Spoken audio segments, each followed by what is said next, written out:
For nearly 200 years, the Knights of the Temple of Solomon were the epitome of Christianity's medieval crusade against Islam. The Templars had maintained a standing army and had constructed fortifications throughout the Holy Land, all financed by a vast business empire created in Western Europe. But in the year 1291, the Islamic Mamluks of Egypt had finally driven the Templars and all the Crusaders from Palestine. The Templars' entire reason for being was the defense of Christian holy sites. What role could there now be for the warrior monks? If they had no role, why did they still need such wealth?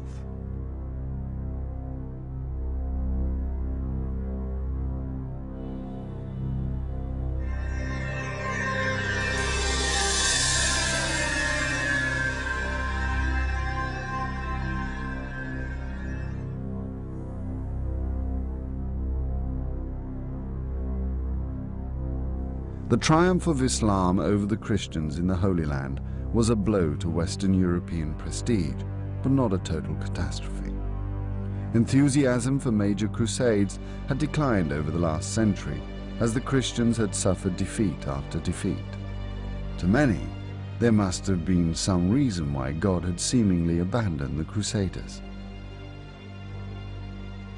The sins of pride, arrogance, and avarice were accusations the Templars had faced many times, but the Templars had never once given up the fight against the Muslims. The Grand Master himself had died in their last battle at Acre, and the remaining Templars had all fought to the death. For the order as a whole, the annihilation of the Christian state was merely a temporary setback.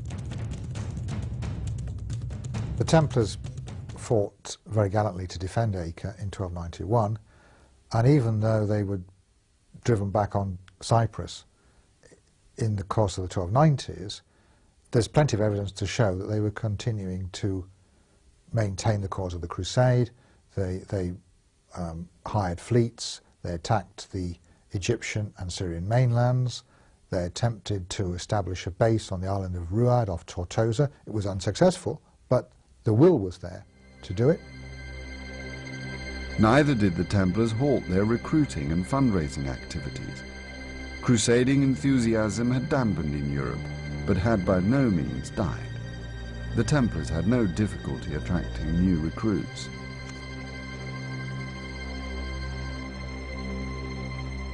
An individual's motivation for joining one of the military orders, I am quite sure, was almost entirely religious. So if he succeeded in saving his soul, then from his point of view, he was victorious. The fact that he had lost a battle, lost a fight, that the Crusader states had fallen was, I won't say secondary, it was a disaster. But as far as the individual motivation of a recruit is concerned, if he fought and died in the cause that he believed in and went to heaven, then he, as an individual, was victorious. With a new headquarters in Cyprus, new recruits, a highly productive network still providing immense funds, the Order of the Temple continued its 200-year-old struggle against Islam. After each catastrophe, the resilient Templars had always regrouped and returned to the fray.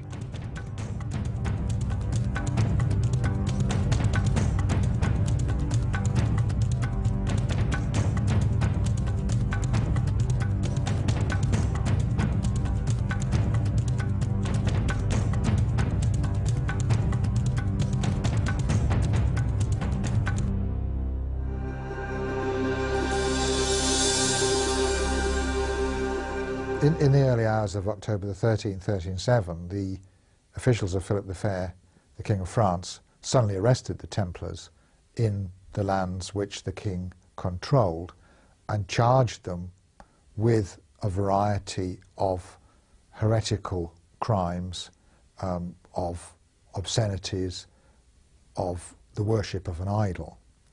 and very quickly extracted confessions from many of the Templars that had been arrested at that time.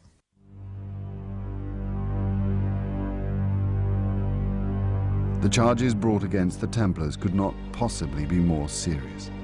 They included treason with the Muslims, worshipping an idol, denying Jesus Christ, spitting on the cross, sleeping with the devil, eating the ashes of their dead, impregnating virgins, and various homosexual activities. If the Templar Knights were found guilty of any one of these crimes, they would be burned alive.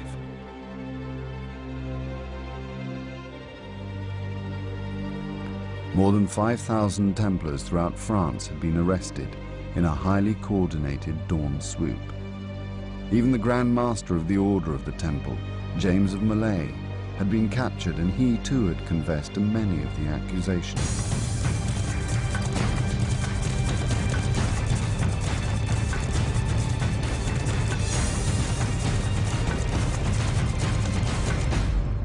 Could one of the most respected orders of the Church really have been a secret society of devil worshippers? At the same time as the arrest, Philip, the King of France, had seized all the Templar lands and properties and urged the crown heads of Europe to do the same. But not all of them were convinced of the Templars' guilt. Those rulers who were not linked to the French monarchy were very, very sceptical, as were many independent commentators. The Italians in particular, who wrote about it at the time, were quite convinced there was a financial motive behind it. And we have to take their view seriously. Nobody knew more about money than the Italians in the early 14th century. So there was widespread scepticism. Edward II of England, for instance, said that he simply did not believe it, but these had been gallant defenders of the Holy Land and important servants of the English crown, and that he found the whole thing impossible to believe and quite astounding. It was well known that the French crown was in severe financial difficulties. In the preceding years, the king had debased the coinage, expelled the Lombard bankers, and confiscated all properties of the Jews. Philip was exceptionally pious and probably even believed the accusations brought against the Templars. If they were true, it was his duty to purify his realm.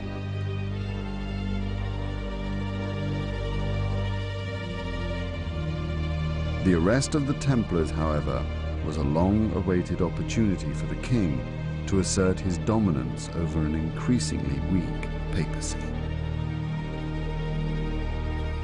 One notable aspect of the trial is that the reigning Pope, Clement V, wasn't told in advance, so it came as much as a surprise to him as it did to the Templars, and he was very affronted by it. He was perhaps less concerned about the fate of the Templars than he was about his own authority, I think, and therefore, having seen that the event had occurred, he was most interested in reasserting his own position vis-à-vis a powerful secular monarch like Philip IV. So he actually tried to take over the trial, having found that he couldn't really reverse it. And this is the reason that the trial spread to other countries, because the Pope ordered a general arrest of the Templars in other countries in order to try to find the truth of the charges that were brought against the order. The intervention of the Pope was what the Templars had been waiting for. All immediately withdrew their damning confessions, as it was a custom of the time for an accused man to confess and later retract when he was back on safe ground. But the Templars were blind to the political realities. Europe was seeing a massive power struggle, nothing less than the birth of a nation-state, as the King of France attempted to limit the centuries-old political influence of the Church in France. Nothing would stand in his way.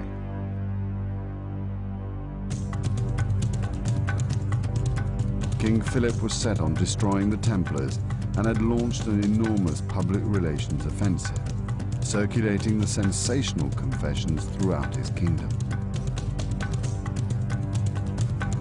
To the people of medieval France and Europe, news of the blasphemous Templar confessions was profoundly shocking.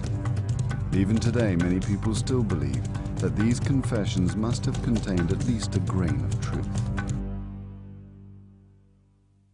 Some historians have actually believed that the Templars were guilty of the crimes of which they were accused, and they point to the large number of confessions that were made, and indeed the great detail that one can see in the confessions of participation in obscene and blasphemous rites, which the Templars were accused of.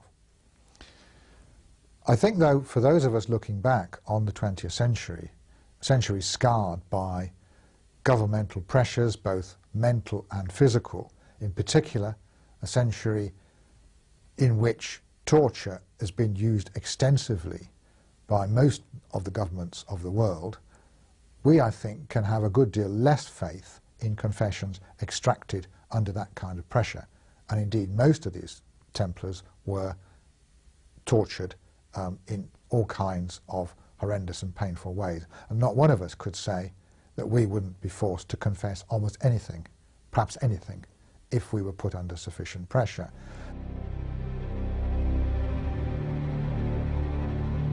The confessions were damning evidence enough, but following 2 centuries of suspicion and rumour, they found fertile ground in the minds of many Europeans.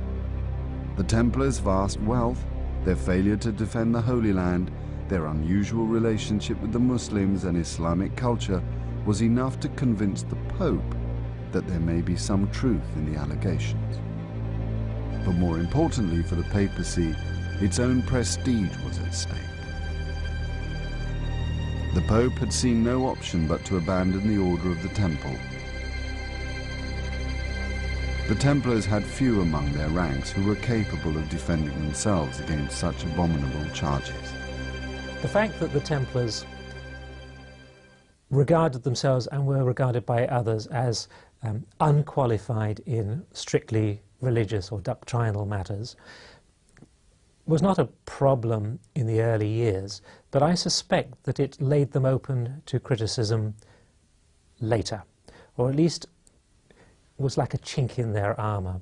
The fact that they had always claimed not to be scholarly in religious matters meant that they could be accused of deviant religious beliefs or activities. And they would find it very, very difficult to justify themselves or to explain this, because in the past they had never claimed any knowledge. So, in a sense, their only excuse was ignorance.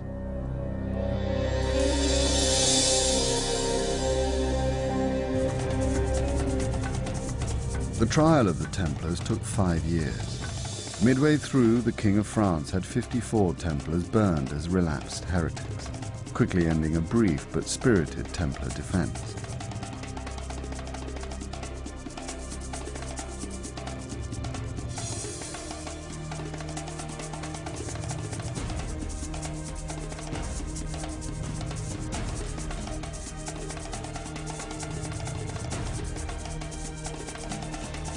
Finally, in March 1312, 5 years after the arrest, the Pope announced the abolition of the Order of the Temple of Solomon. All of their vast lands and treasure were handed over to the Knights Hospitaller, much to the fury of the French king. Philip immediately sued the Hospitallers for the legal costs of the trial.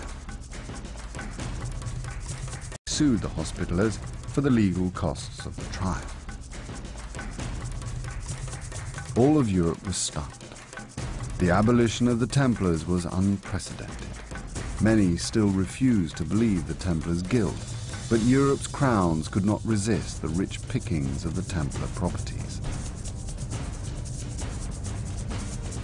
In England, for instance, Edward II took over the Templar lands and the Templar treasury, and he made assignments on these lands and on this money.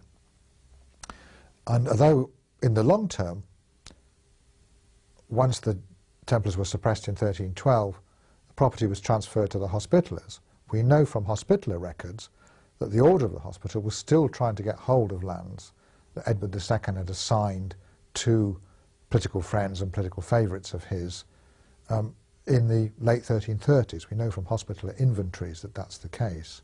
So once the process had started, it was equally damaging to the temple in those countries where the monarchs had, in the first place, been quite sceptical of their guilt.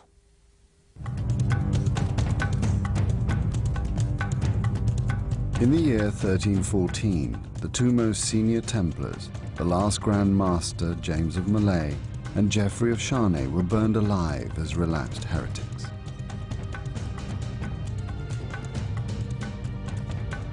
Ordinary knights who confessed and repented were given prison sentences and were then allowed to join other orders.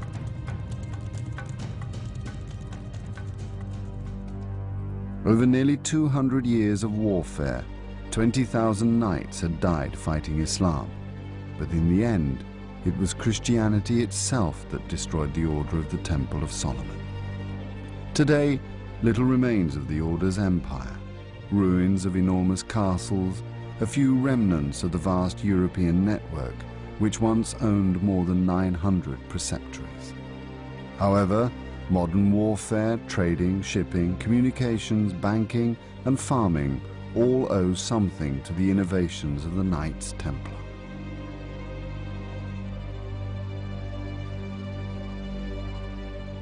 The history of the Templars taken overall is a very neat story of rise and fall, of initial popularity, of initial humility, which turned into overweening power, arrogance and avarice, ultimately leading to their trial.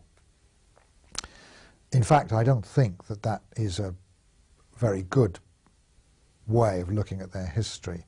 I think that we are far too much influenced by the fact they were brought to trial.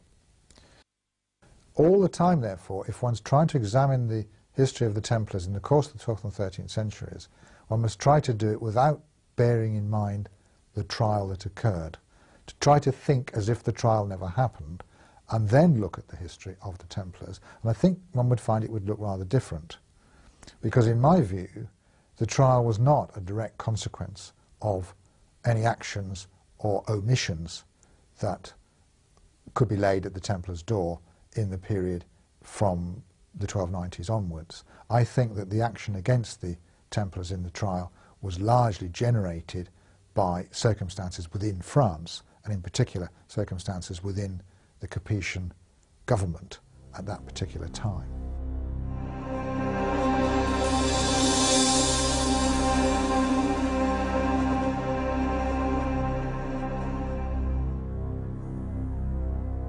The story of the Knights Templar does not end with the destruction of the Order and the immolation of James of Malay and Geoffrey of Charnay.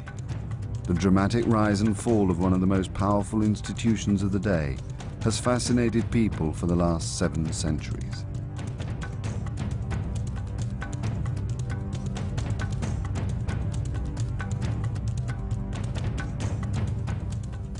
The fact that they were brought to trial in 1307 and eventually suppressed in 1312 inevitably colours the way that we look at them. And then in turn, the way that they've been written about, in particular I think by Sir Walter Scott in the novel Ivanhoe, which was published in 1819, has helped to reinforce the idea of the arrogant, overconfident, overbearing Templar who was nevertheless also the possessor of mysterious, esoteric, anti-Christian secrets. Soon after the abolition of the Knights Templar, legends grew up of escaped Templars, secret societies, hidden treasure, mysterious scrolls, and strange connections to some of the world's greatest religious icons.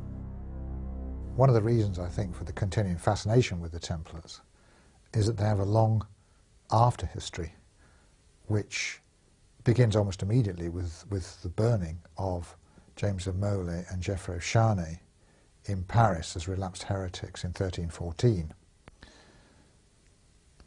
Various chroniclers claimed that Mole had brought a curse down upon the Capetian house, and in particular upon Philip the Fair, as well as upon Clement V, calling upon the vengeance of God to bring them before the tribunal of heaven within the year.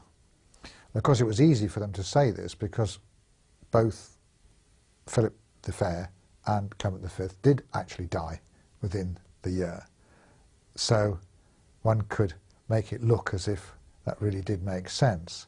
But those dramatic ideas that one sees in near contemporary chronicles have since been embroidered and developed by other people seeking sensationalism, seeking a story that continues after the Templar sensational end. In my view, there's no substance in any of these stories, but that doesn't stop them being used by different people in different periods for their own purposes, and this continues right down to the present day.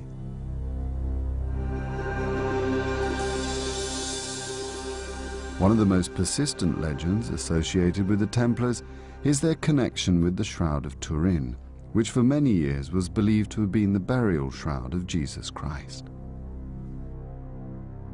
In the 1970s and 1980s, when historians and scientists were arguing about the authenticity of this particular relic, they needed to provide it, if it was to be seen as authentic, they needed to provide it with a scientific provenance, but they also needed to provide it with a continuous history.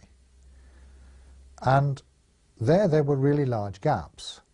One of those gaps was filled, in some people's view, by the idea that it was the Templars who'd held the Turin Shroud, that they'd seized it during the Fourth Crusade sack of Constantinople in 1204, that they'd kept it secret among their treasures throughout the 13th century, that was the origin of the accusation that they worshipped idols, that they'd made many copies of it and it had been the subject of a cult within the order, and that before the Templars were finally suppressed, they had managed to smuggle it away into the possession of the Charnay family, who are the ones who exhibit it in the late 14th century, when it seems to reappear again.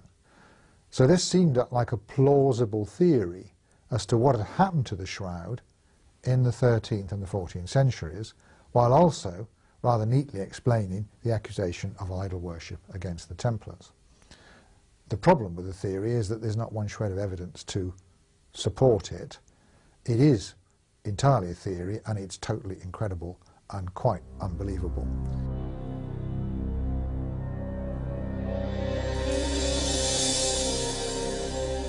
The legend of the Order of the Temple of Solomon lives on through the activities of thousands of modern Templar societies all over the world.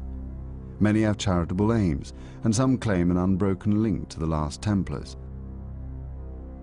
But it is the Order's role in the Freemasonry movement that has done most to give the Templars worldwide recognition. I don't think that for the rest of the medieval period, and really very much into the 16th and 17th centuries, there's massive interest in the Templars. Where it really revives is in the 18th century, with the growth of Masonic orders, who liked to believe that they were directly linked to the Temple of Solomon and to the Masons who had supposedly built the Temple of Solomon. And in this sense, they looked towards a provenance associated with institutions that had lived in those buildings on the Temple Mount, which the Crusaders had thought had actually been the Temple of Solomon. And of course, they lighted upon the Templars as part of that early history. Given that these Masonic orders also sought a provenance for themselves, as most new institutions do, it seemed logical to see the Templars as being part of that system of esoteric ideas and secret ideas which they liked to believe that they were guardians of, and which they might have believed were suppressed by the regime of Philip the Fair and the papal monarchy as represented by Clement V. So I think that the real revival in Templar interest comes as a consequence of the Masons, particularly the German Masons, from about the 1760s onwards.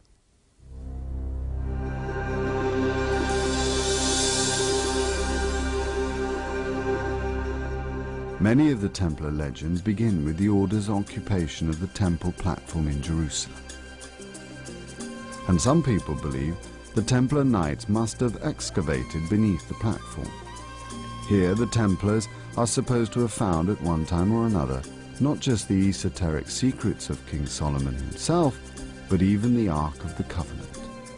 But there are several problems with these theories. The Crusaders actually called it Solomon's Stable.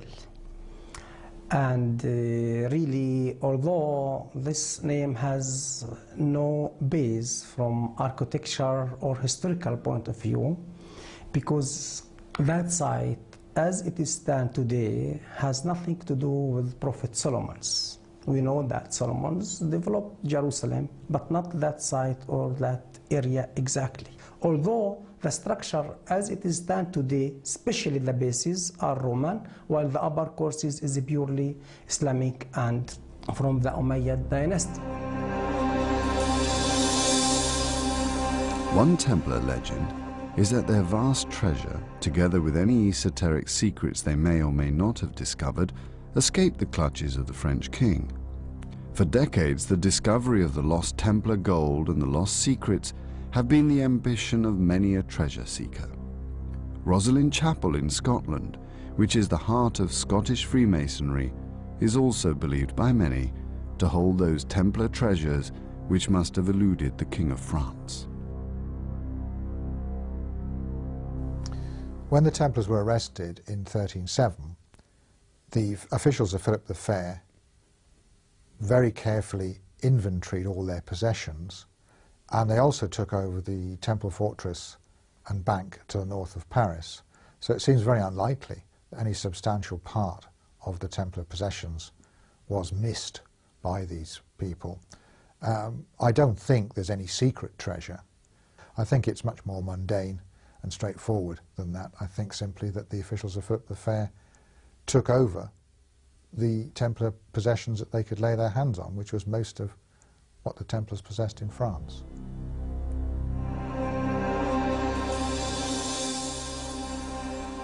The legend of the Knights Templar expands every year as new theories are published, each seeking to prove conclusively that the Templars really are connected to history's most famous names and places. At one time or another, the Templars have been associated with not just the Ark of the Covenant and the Holy Grail, but even the discovery of America a century before Columbus.